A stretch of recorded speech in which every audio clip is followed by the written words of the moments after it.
Hello everyone, welcome to our channel EDU to Psychology. Let me start this slide quickly.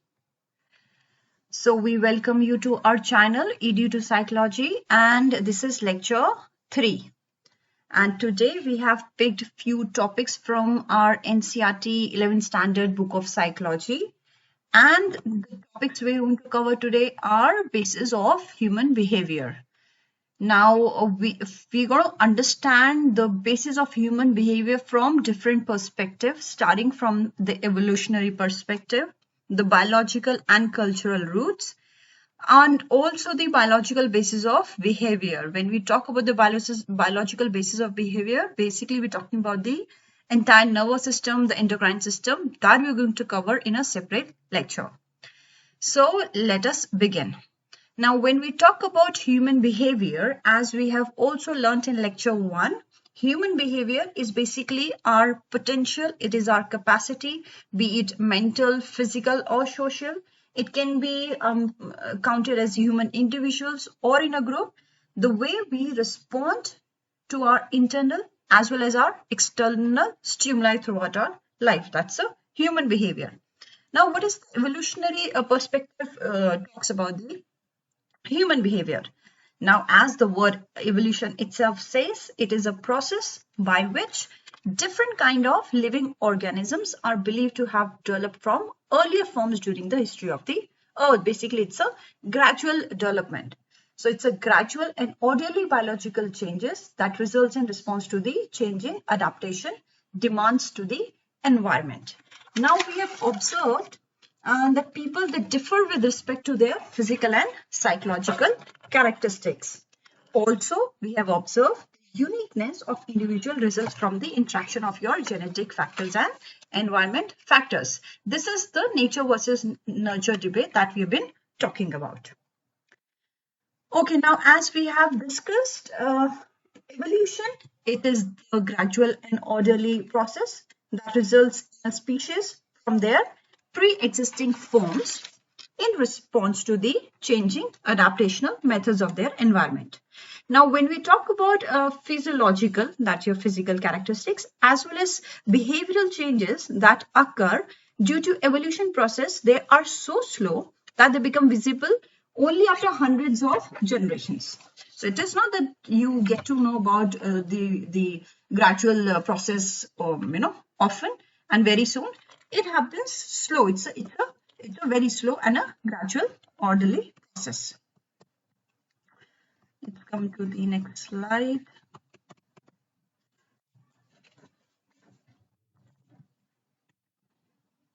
Okay, the uniqueness of individual. Okay, now let's talk about the evolutionary perspective.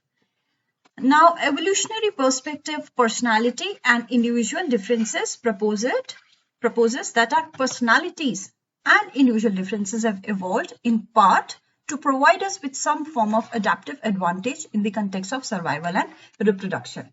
That means, as we've also we have known Darwin's theory of natural selection.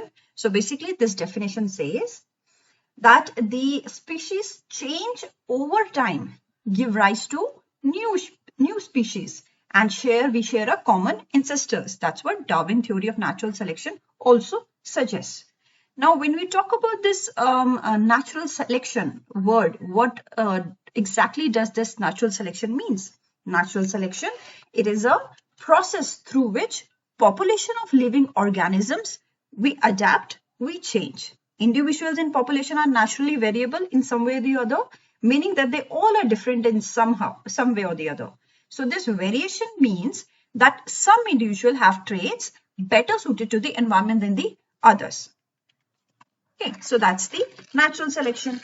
So as we understand, natural evolution occurs through the process of natural selection.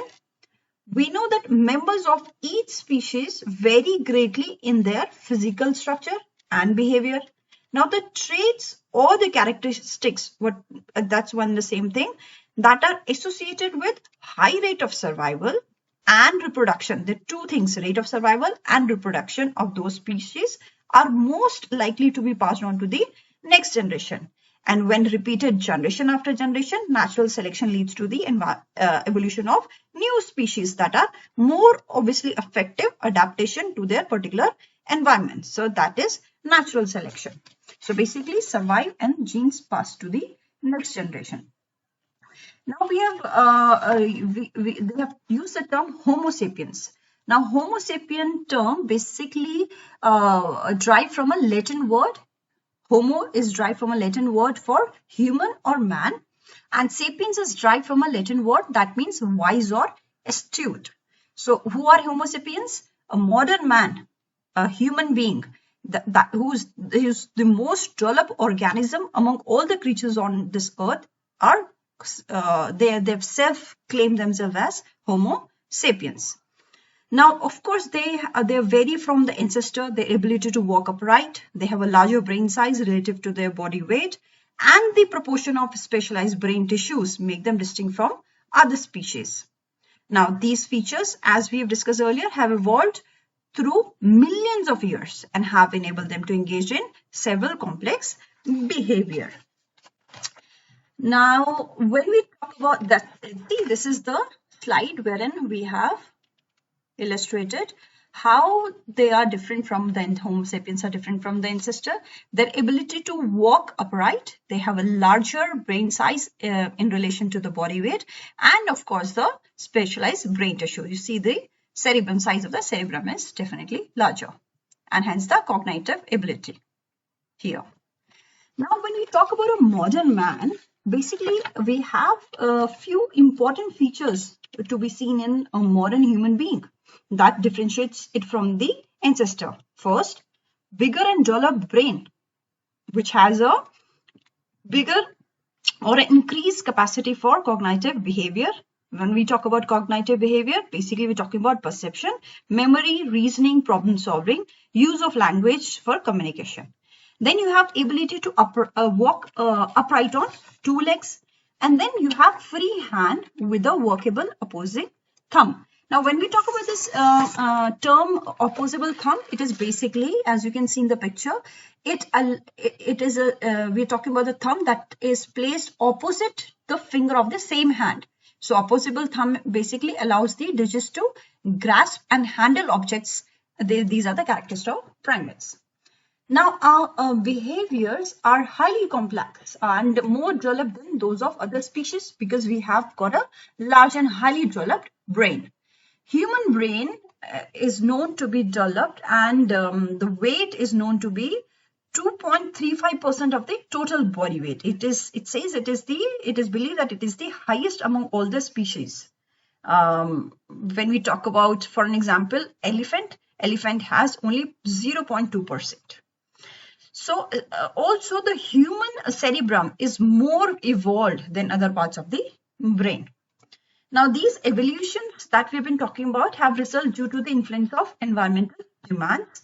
Some behavior play an obvious role in evolution. Now, for example, the ability to find food, avoid predators, and defend one's young are the objectives related to the survival of the organism as well as their species. Now, the biological and behavioral qualities which are helpful in meeting these objectives increase an organism's ability to pass it on to the future generation through genes. The environmental demands lead to biological and behavioral change over a period of time. Now, scientists have attempted to study the relationship of complex human behavior with the process of nervous system, particularly of the brain. Now, the scientists they're trying to discover the neural basis of thoughts, feelings, and action. And by understanding the biological aspect of human beings, we will be able to appreciate how brain, environment, and behavior interact to generate unique form of behavior. Now we have covered in this slide basis of human behavior, evolution perspective, what evolution is, what individual differences of physical characteristic and psychological characteristics, the uniqueness by genetic and environmental factors, evolutionary perspective, Darwin's theory of natural selection. What is natural selection? The process, basically survival and genes passed to the next generation.